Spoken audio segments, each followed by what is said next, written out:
Hello everyone, my name is Mahmoud, and in this video I would like to talk about PEBC exams for international and Canadian pharmacy graduates who are looking forward to get licensed in any of the provinces in Canada. I'm holding a PharmD or Pharmacy Doctorate from Tehran University of Medical Science, and I was born and raised in the beautiful country of Iran. Currently I'm living in Jasper National Park in Alberta. I'm also a certified interpreter and guide, and I work in environmental education. I run a couple educational programs here in the park. I also work in a very beautiful pharmacy here in Jasper National Park as well.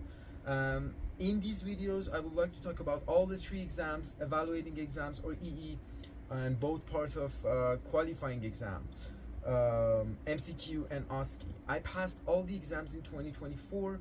I passed EE in January 2024 on my first attempt, and I passed MCQ and OSCE together in May 2024 again in my first attempt.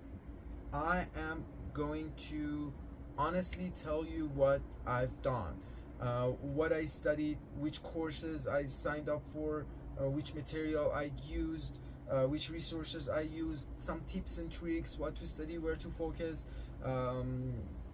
I'm gonna go a little bit faster over EE material and spend a little bit more time on the MCQ and OSCE. For now, it's a beautiful Saturday morning, and I would like to go to backcountry in Fried Valley here in Jasper National Park to spend one night camping, and I decided to actually record the rest of the videos while I'm camping up there. So you can also enjoy some of the beautiful landscapes in magnificent national park. So let's go.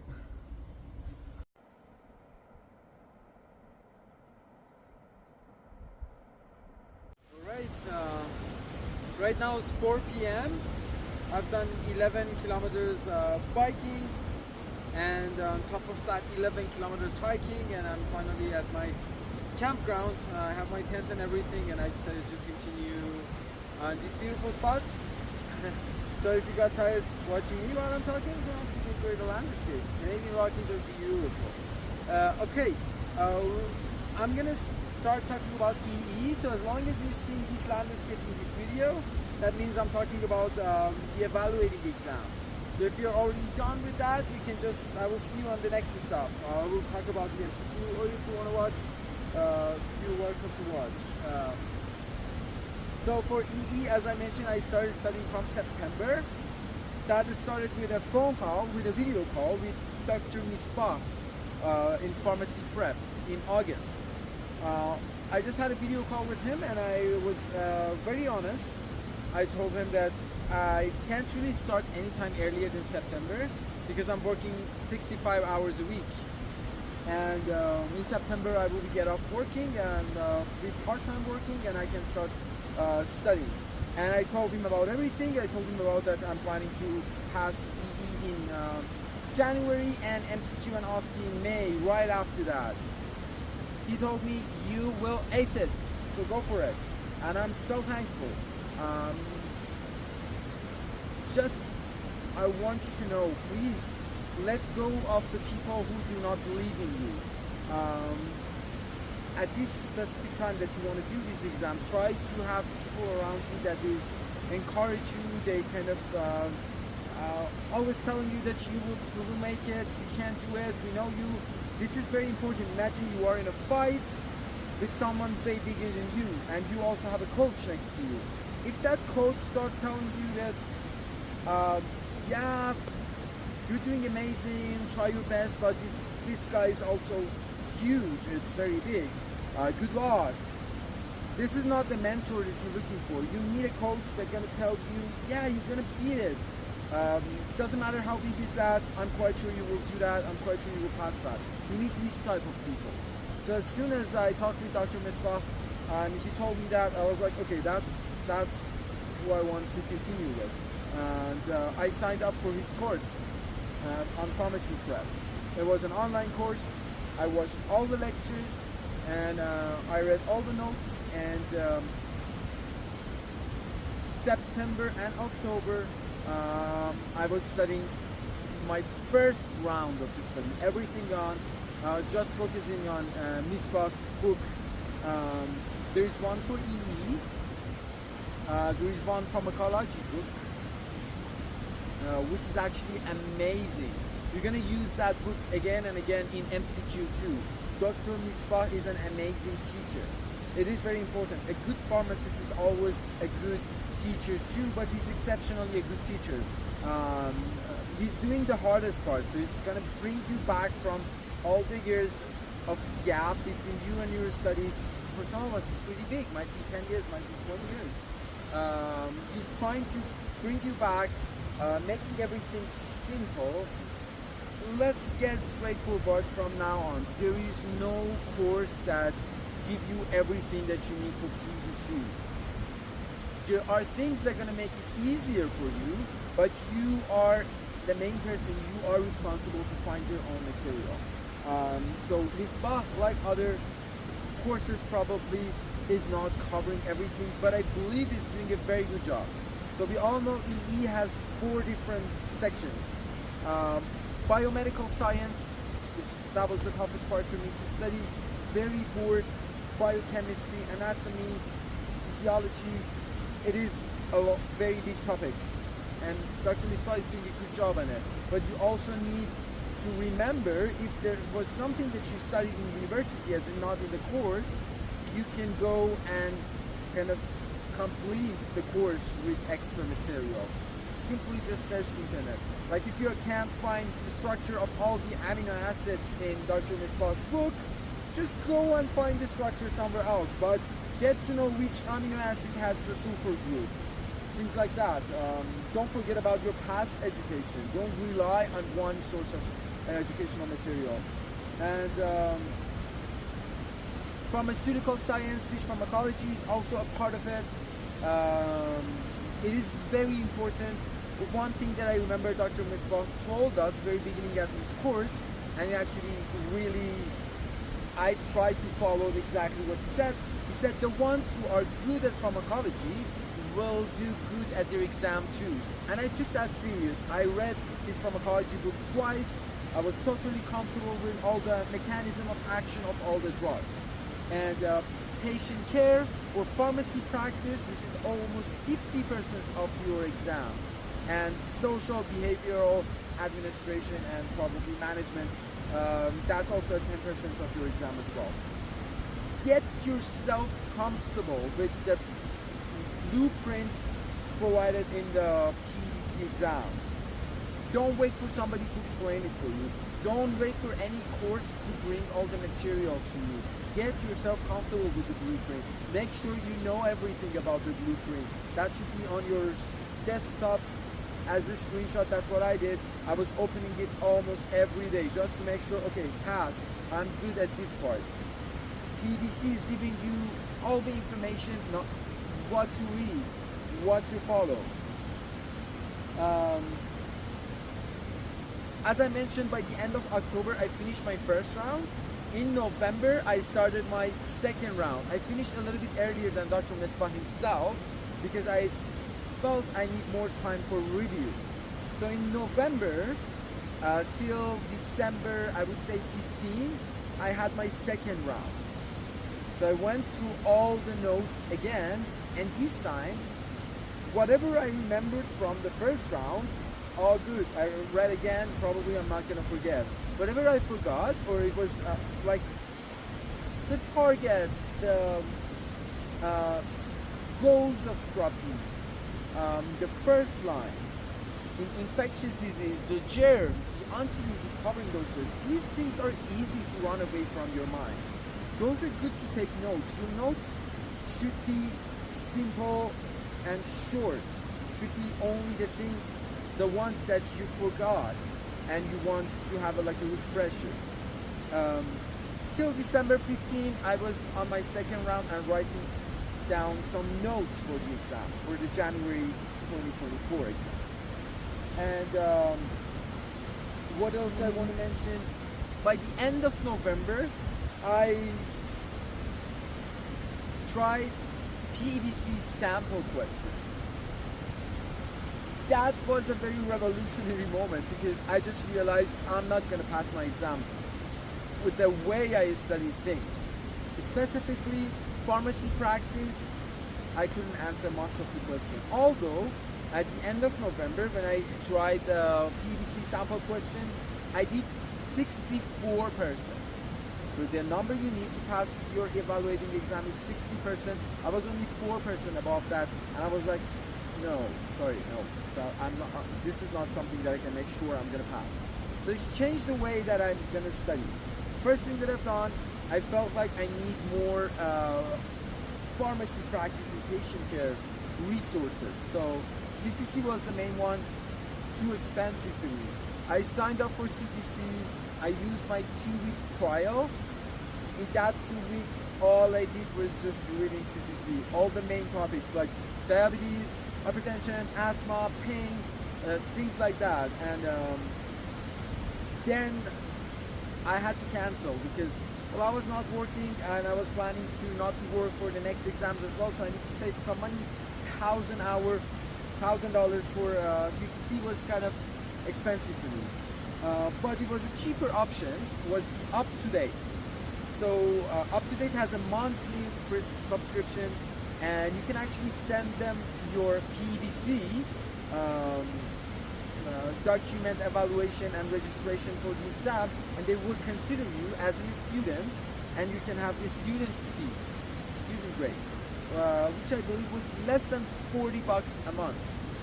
That's what I did. Up to Date is a very good resource. It's not Canadian, it's not used in the Canadian system, it's American, but it's reliable. It's for clinical decision making, so it will help you step by step what will happen. Get yourself comfortable with the first line and the algorithm of the first line treatments. You know the diagram, you have to follow the diagram. There is a question, yes, no, then there will be another question, yes, no, and you will follow. PEBC might cut you off any point on these diagrams and ask you a question. You have to be comfortable with your first line treatments, with your treatment algorithms, pretty good for every single condition. That's for EE as well. So I started in December, I started studying CTC for 2 weeks and Up to Date until the exam. I had the subscription until the exam. Social behavior administration, that was my worst mark at the exam when they told me about the results. I would say I was not the most comfortable with Dr. Misbah's book at this section. Biomedical science, perfect. That Dr. Misbah is a very good one. Medicinal chemistry, there is no other way you can do it better than he's doing it. Just follow what he's saying. This is amazing because medicinal chemistry is a very broad topic. It's going to be super difficult if you want to study by yourself. What else I remember about EE? Okay, so December 15, I started working on my notes that I took. All the lectures apart, I was just focusing on my note, practicing, reading CTC. Reading CTC is important because it will make you familiar with the literature of your exam. Probably you watching this exam, you are an international graduate. English is not your first language. It is very important to make yourself comfortable with the literature that you want to use in exam. In EE, I lost one question because I was not sure about the meaning of the verb omits. So I thought it's actually including, but it's excluding.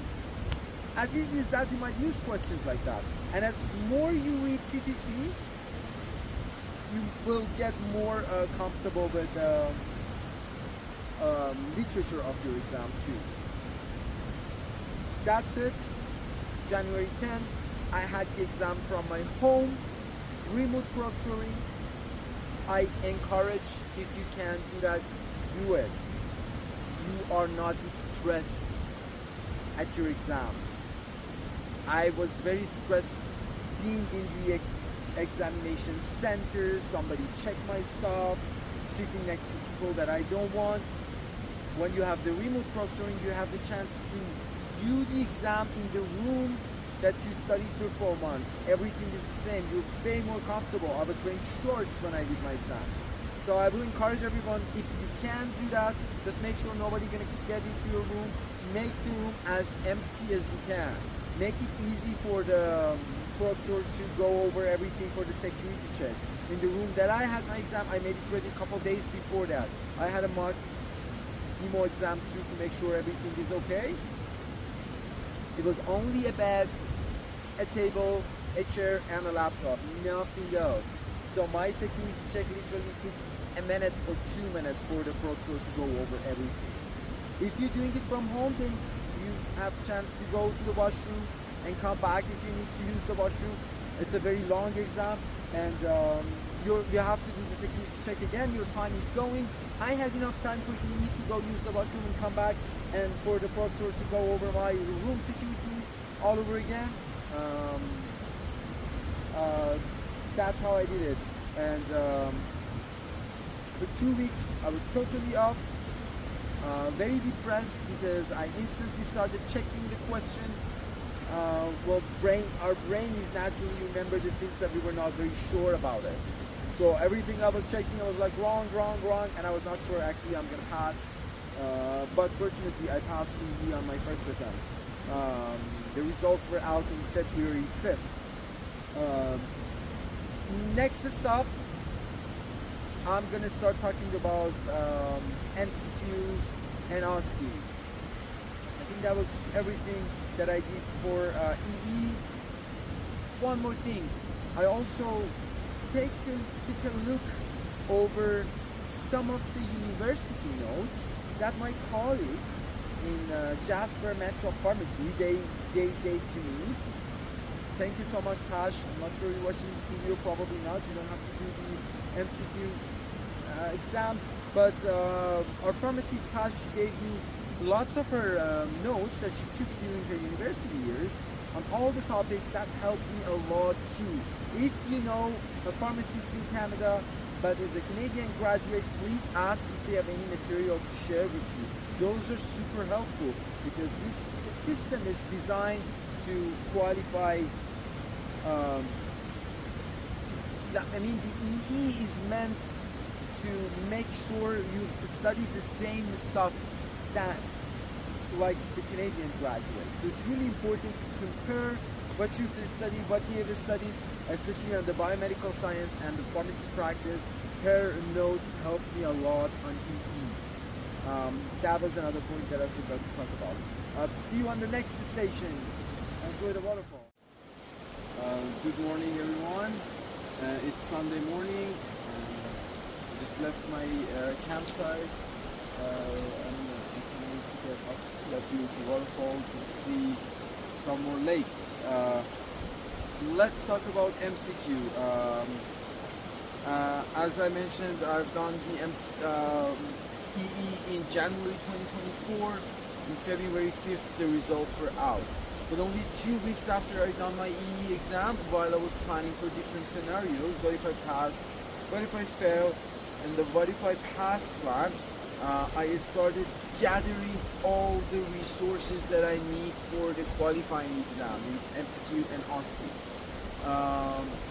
These resources, one course, I was planning to sign up for a course. I already had pharmacy prep subscription for a year, so they had access to the material from Dr. Meswan's book, and mostly because about 60% of the material in EE will come back to again in MCQ. I decided to go with another course as well, kind of like fill that 40% with new materials. So I signed up for Pharmachi this time, and but that was not only it. I started looking at the resources that was provided in PEBC website as well. One by one, I found all the books. Up to you how you want to found it. If you can invest, you can buy from the publishers, or you can have access to it from different libraries. that's kind of everyone's responsibility to find all those resources for themselves. But I took a look at all the books that was provided there, but some of them were actually quite very nice. I'm going to talk about them. Pharmacy course was amazing. Management part was perfect. I totally felt like I'm ready to go for the management section this time because it was one of my lowest marks in the EE exam. Calculation, amazing. Dr. Mona, she's an amazing teacher again. Exceptionally good teaching skills. After I attended all her lectures, I felt so comfortable with calculations. And clinical part and the pharmacy practice part, also very good summaries, very up-to-date, very good instructors, and CTC for sure. I read CTC once. I asked from a pharmacist friend to share. Every pharmacy in Canada, it's mandatory. They have to have one CPS, ECPS copy for the whole pharmacy. Since I was back to Paris to join my family during this time that I wanted to study, I had a good time difference. So I asked one of my pharmacy owner friends if she's into sharing her CPS, ECPS. Yes, why not? Because they're not using it during the morning, during the time difference. And once it's the pharmacy hours, you just need to log off because I think only one person can log in at the same time. So I went through CTC once as well. Pharmacy lectures, pharmacy notes, plus for pharmacotherapy, one of the books that was provided as a resource in the PEBC website, I found it super helpful. It's called the Pharmacotherapy Principle and Practice. I believe by Mary Kiesalm. I will link in this YouTube video by McGraw-Hill. That's the publisher of the book. It is a very good book, not very big.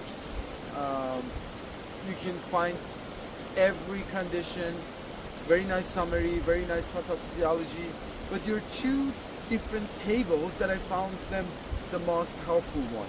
The red tables for each condition is the clinical presentation of each disease. Super nice. What I did, like for cold, rhinosinusitis, strep throat, influenza, the things that is easy to mix the symptoms with, I had all the red tables summary in one page, so I just could go pretty quick on everything. And generally those clinical presentation tables from that book just made me feel I'm a much readier pharmacist in the pharmacy now. And there is a yellow table as well. The yellow tables talk about the patient centered care. So we'll take you through gathering information, assessing the information, developing a care plan, delivering the care plan, and follow up with the patient. For every condition, we'll take you over which question you should ask when you come across this specific condition from the patient, to be able to gather all the information and rule out all your red flags. How can you assess those information? What kind of a care plan we usually plan for this condition, and how you can deliver that care plan, and with what time interval you need to follow up. These are all super important information, both for MCQ, both for OSCE.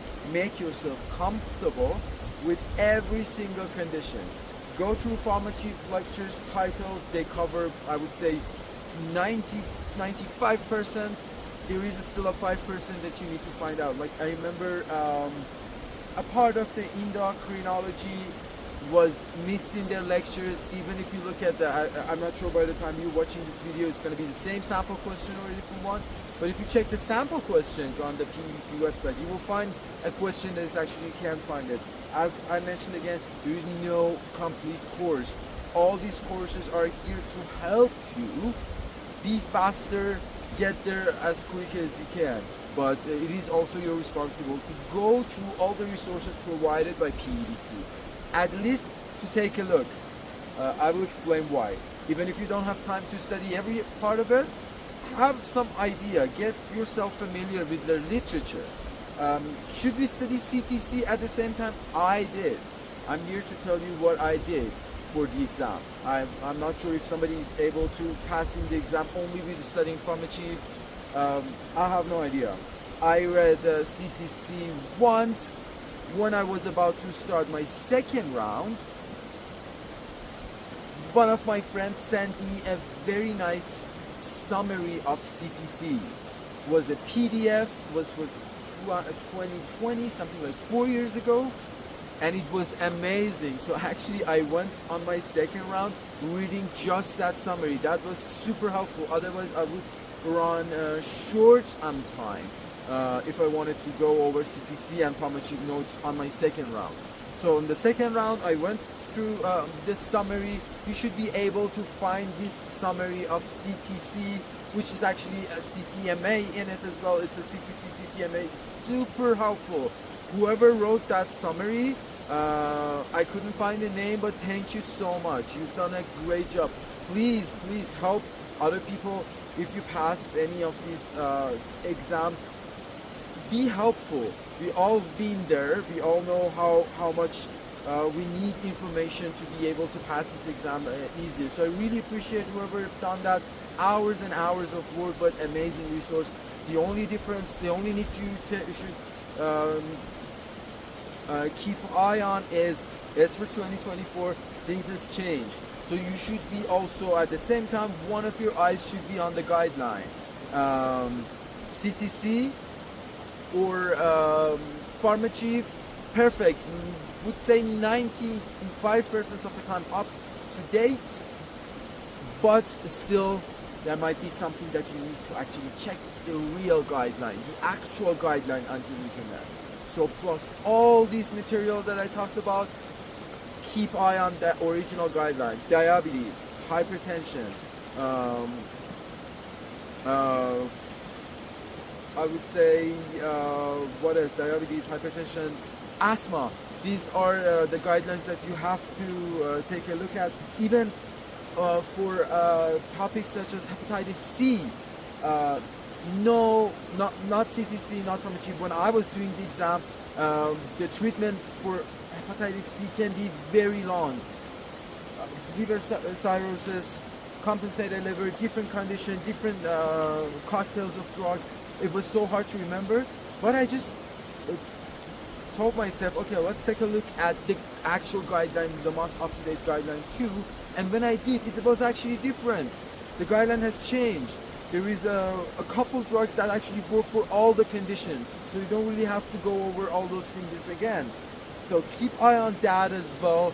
Things change in a blink of an eye, and there's no way that PEBC gonna test you on the old update material. Everything gonna be up to date. So keep eye on the guideline and read all those materials as well. One more very good book is the Pharmacology by Goodman and Gilman. This is again one of the books that PEBC has mentioned as a resource. Amazing drug tables, guys. I got comfortable with antibiotic coverage from the drug tables of Goodman and Gill, and many other drug tables as well. At the end of each section you will find amazing drug tables. So Goodman and Gill is also very good to take a look at. We talked about pharmacotherapy, principle and practice. Very good book. And what else did I study? One round, CTC, all these books, Pharmacological notes, and all the lectures and all the questions. And second round, again, a summary of CTC and Pharmacological again, and it was time to take notes as well. Again, things that I was hard to remember, things that I was forgetting all the time, I took a note.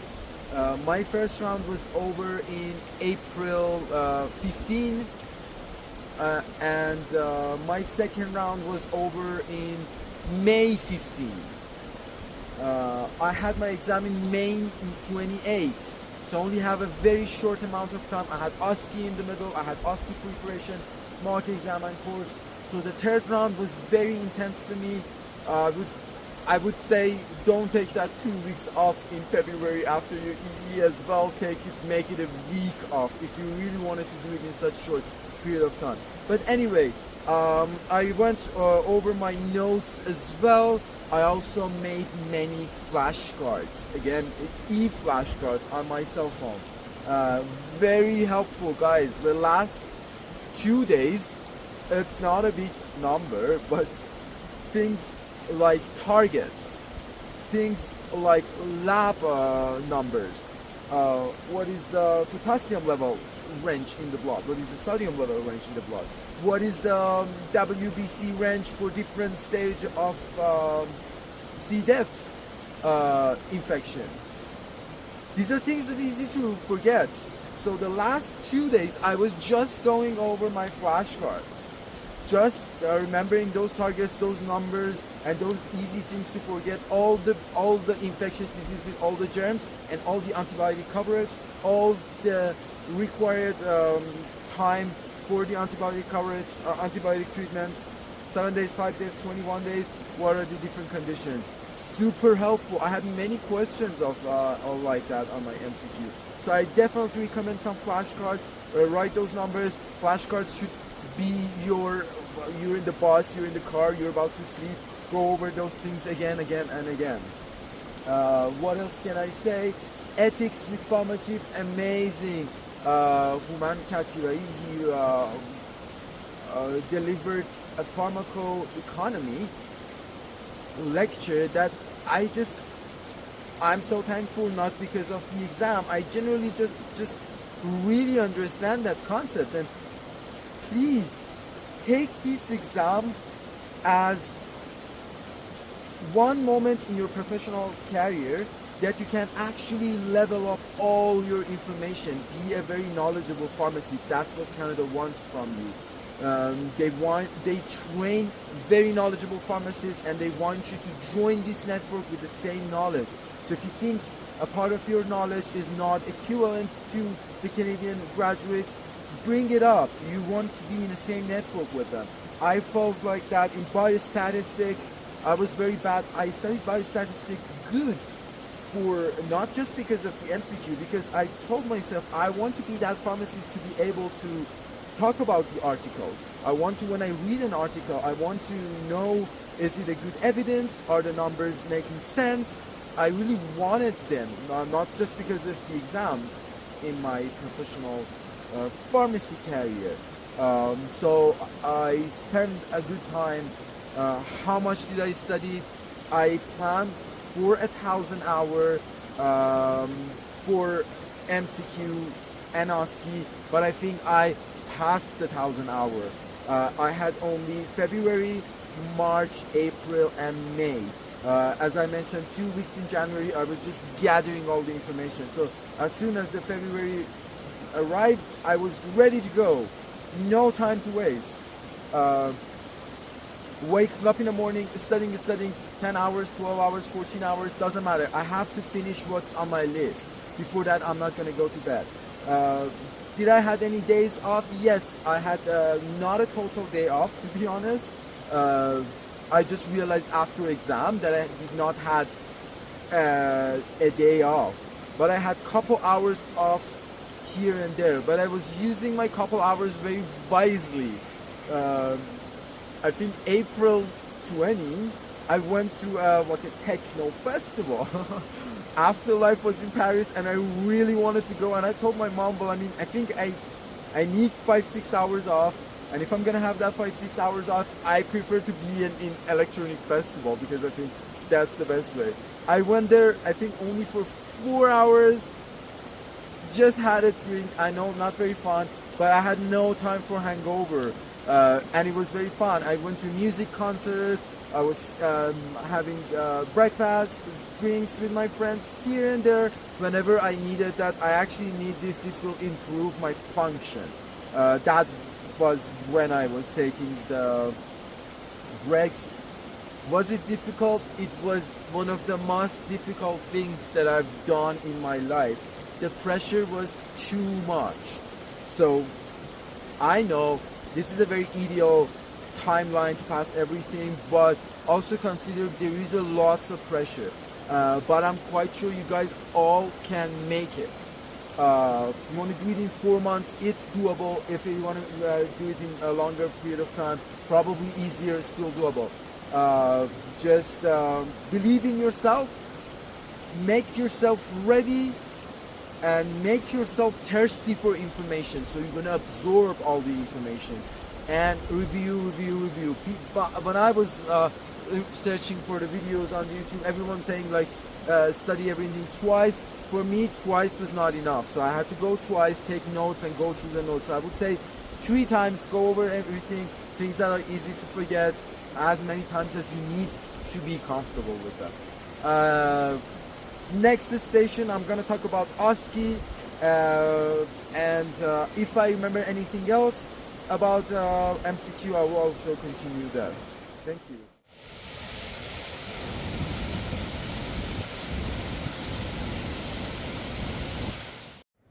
Alright, I just got here. It's still Sunday morning. It's a beautiful alpine lake, and surrounded with the Fried Mountains and the Fried Valley in Jasper National Park. This is gonna be our last station. I will just turn around from this point and get back to my campsite and eventually my bike. We're gonna talk about OSCE in this video and a couple of things that I forgot to talk about in MCQ part, and I want to continue. Let's just start go with the things that I forgot to tell you about the MCQ. I used one more book, which is really up to you. Got really nice cases, applied therapeutics. I studied it for hypertension, diabetes, asthma, pain. I think these 4 topics I felt like I need more cases, long cases to practice with. It is a very good book. If you have time, take a look at it. And it is like a question-based book, so you follow whole pathophysiology and diagnosis and treatment plans in the answer sections of different case scenarios and questions. It's pretty nice. Regarding OSCE, so we all know OSCE is the second part 2 of the qualifying exam. As I already mentioned, I don't really think these 2 exams are separate exams. OSCE is just communication part for the MCQ. Is it easier than MCQ? Really depends on your English level and also on your communication skills. If you're a very good student but your English and communication skills are not that good, that might be actually more difficult for you. It was a little tricky for me to find out what to study for OSCE. So I did not sign up for a full course. What I did, I signed up for 1 online session with Pharmacological. Amazing, very good, lots of good information. And also I will sign up for 1 mock exam with Pharmacological as well. Again, perfect. Was a very good course. It was way harder than the actual exam. That the exam was so easy for me. I got really depressed after I did the mock exam because I did not do any good, and but that was actually a good. It was just, I felt like I really need to change the way I'm doing these OSCE. I'm gonna talk a little bit more about it. Regarding the communication, you have to be prepared for it. Your English should be comfortable enough for all the Canadian patients to make sure they're gonna make sure you understand them and they're gonna understand what you're talking about to them as well. This is very important for PEBC. I found a book was called Communication Skills in the Pharmacy Practice. It was my nighttime storybook or subway storybook. So whenever I had some extra time that I was like, okay, instead of Instagram, I was just reading that book. Easy text, recommended. It is pretty good. Will teach you tips and tricks to how to better deliver your communication skill. On top of that 2 sessions with PharmaSpirit, I also founded this website was called Pharmacy Power, and they had this very nice Google Drive slideshows of different case scenarios for OSCE. That was amazing. I don't know who you guys who have done it, but whoever it is, thank you so much. That was extremely helpful. That was the closest practice to the actual OSCE that I had. So I recommend that as well. It's about 10 different folders. Every folder has 10 cases in it, some interactive, some non-interactive. They also have this beautiful handout talk about all the medical devices that you might come across in a pharmacy, and you have to know how they work, how to demonstrate their function, inhalers, sensors for blood glucose, and things like that. And the non-interactive examples were exactly like PEBC 2. So I would say that one was a very good one. PharmaSpirit was way harder, definitely makes you prepared for the exam. But OSCE was easier than PharmaSpirit. Not only the scientific part and the clinical parts about all the conditions, all the minor ailments, red flags, how you gather information, how you assess, how you make a care plan, and how you talk about the follow-up with your patient. These are all important. Might be a minor ailment, might be actually a serious disease, might be there's not always somebody coming to a pharmacy, might be a nurse coming from a hospital ward. And I had a very complicated interaction on my OSCE that even on MCQ that would be considered as a very difficult interaction to answer. It might show up. That's why I'm telling you, do MCQ and OSCE together, because when you're done with your MCQ, you're at the top notch of your knowledge. Why don't you do OSCE right away? Your communication skills should be done before applying for PEBC. Between MCQ and OSCE is not a good time you work on your communication skills, to be honest. Let's get straightforward. How I improved my communication skill, I work as a guide here in the park. So I talk with Canadians and international tourists every day. And I also work, I was a pharmacy student, pharmacy assistant. Soon I'm going to be a pharmacy intern here in the pharmacy. I was listening to 2 very good pharmacists, both U of A or University of Alberta grads, and that was extremely helpful too. How do they communicate? How do they respond to people? Get to know the body language, get to know how to be friendly with your patient, make that effective communications. What are the topics that you can start a conversation with? Like, okay, you might never have watched hockey, but that is the thing in Canada. That might be a good starting point to start a conversation with your patient. What else I want to practice? I practice with ChatGTP. It was so good. So you can actually put it on the audio or vocal version and start talking with it. You can ask, can you please fake a patient? You can give a specific condition, then the ChatGPT gonna fake that patient, so you can practice, and you can ask ChatGPT to score you. I did not have any study buddy.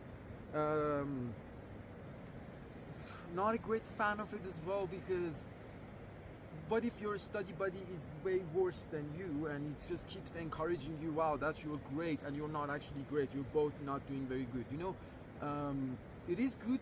I don't know, it really depends on the style of your study. I have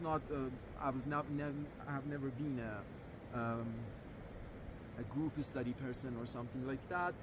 You can use ChatGPT in other aspects too. You can't rely on the information, but you can click on the research mode or something like that. It will give you some it will give you all the resources that he used to give you that answer as well. Then you can check if they are the good resources and reliable as well, or you can specifically ask, give me answers from PubMed or whatever public information that ChatGPT has access to. So that's another point. You can use ChatGPT for practicing for OSCE too. On your exam day, which is in person, please forget about that this is actually an exam. As soon as you get into the door, think about, okay, this is an actual patient, I'm an actual pharmacist, what I'm gonna do. Do what makes sense to you. Don't make up stories because this is an exam and you think like, I have to answer. Couldn't find something on the papers, let it go. Don't give wrong information. This is very important. You are a doctor. Everything you're talking about should have some evidence, should have some background behind it. Don't make it stories because you feel like, oh, well, I have to answer something. No, it's okay. As long as you are having a good professional communication skills, effective body language, eye contact, active listening, these are all having points, and you might pass with all those points without even getting to the actual like problem of the case. What else about the OSCE exam that I can remember? Yeah, stay relaxed. I did MCQ from home, again, remote proctoring. Time is a big issue in both exams, especially non-interactive ones. You might think like, well, these are easy, I'm gonna finish there. Actually, I ran out of time on a couple of my non-interactive ones. Have an order for your non-interactive one. There are a couple of things every pharmacist have to check on every prescription. Dose, route of administration, the dosage form, the name of the drug, the name of the patient, the date of birth of the patient. Use these too to IV patients.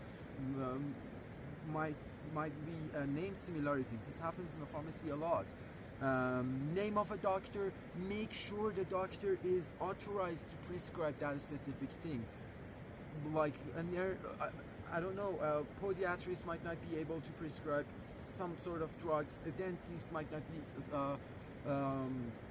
authorized to prescribe some other stuff. Make yourself comfortable with those stuff. Get to know a scope of practice of prescribing medication for different medical professions. Also, get yourself comfortable with NAPRA drug schedules. This is very important. If you've never worked in a pharmacy, you have to know which drugs are Schedule 3, which drugs are on a schedule, which drugs are Schedule 2. Schedule 2 is the most important one because somebody your case in OSCE ask for a Schedule 3 and you kind of you think, okay, that's my clinical judgment, I stop them. You can't. This is over the counter. They can go and grab and pick it. This is against the autonomy.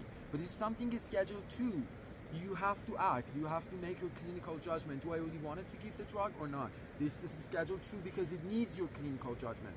So spend some good time on the NAPRA schedule list on their own website. None of the courses will give you that information. You have to do it yourself. Or if you're working in a pharmacy as a pharmacy assistant or an internal student, just get yourself familiar with all the drugs all around the pharmacy, in all corners. If you have any question, ask the pharmacist. Is this drug Schedule 1? Is this drug Schedule 2? If it's the Schedule 2, what are the conditions that you will let it go? Ask about all these things. Make curiosity in your brain, then you will absorb all the information. All right, 2 more things that I actually forgot to tell you about the OSCE. One is the material you might find on your station table. There is a list in PEBC, will tell you might come across these ones on your exam day or anything else. Spend some time, go through all those books, articles, materials, resources, and learn how to find information, where to look for. Spend lots of time reading monographs, lots of time. Check hundreds of monographs during the time you are studying. It's very important how to find the information in a timely manner. You might find it, but you have only 7 minutes. You want to talk, you want to gather information, you want to develop a care plan, follow up, you have lots of things to do. So it's going to be very difficult. Spend some time, at least you know how to do that. Another point is you have some time to take some notes. when the door are not still open, that's a brilliant time. It's very critical. First of all, check the other station. Look at the actors or actress getting into the room. For example, if it's a young lady, just on the little piece of a paper, just write down, okay, ask about the pregnancy. That's something will save you a mark. The case might be a mom asking for a kid. That might not be about her. But if it is, you still know something about it. And anything comes to your mind, and have mnemonics. Write down about things that you have to check. How to find the drug therapy problems. Find a way, find a routine for yourself to go through these levels to find the drug therapy problem, to see if the patient is a good candidate for self treatments, and also for the non-interactive ones we mentioned, write down the order you would like to check things: name of the patient, name of the drug, the dosage form, and things like that. And about the pharmacotherapy book that I already talked about, the practice and principle and practice, the yellow tables or the yellow boxes are super helpful for OSCE again, because you can get to know what questions should I ask, how should I make a care plan, and what comes next. So for every condition, please imagine you actually have a patient comes with the most complicated question. It's 9 a.m. in the pharmacy. How are you going to approach? Practice at home. Talk out loudly. Have a mirror. Watch your face. Watch your body language.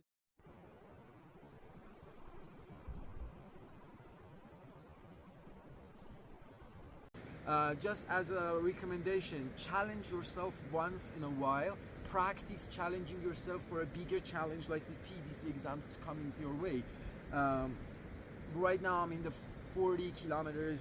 I walked since yesterday morning. I still have 24 kilometers, so I'm gonna walk 65 kilometers in 2 days. It's challenging. I keep practicing challenging myself in different scenarios, and you will have a very rewarding landscape, or in case of PEBC, it is definitely rewarding. Feel free to find me on my Instagram. I would love to have a new network of Canadian international graduates and other Canadian pharmacists. You can also follow my adventures. And thanks for listening to me. I hope that was helpful, and please reach out if you have any question. I will answer as long as my time let me do so. Thank you so much. Have a good time, and I wish you all the best for your upcoming exam.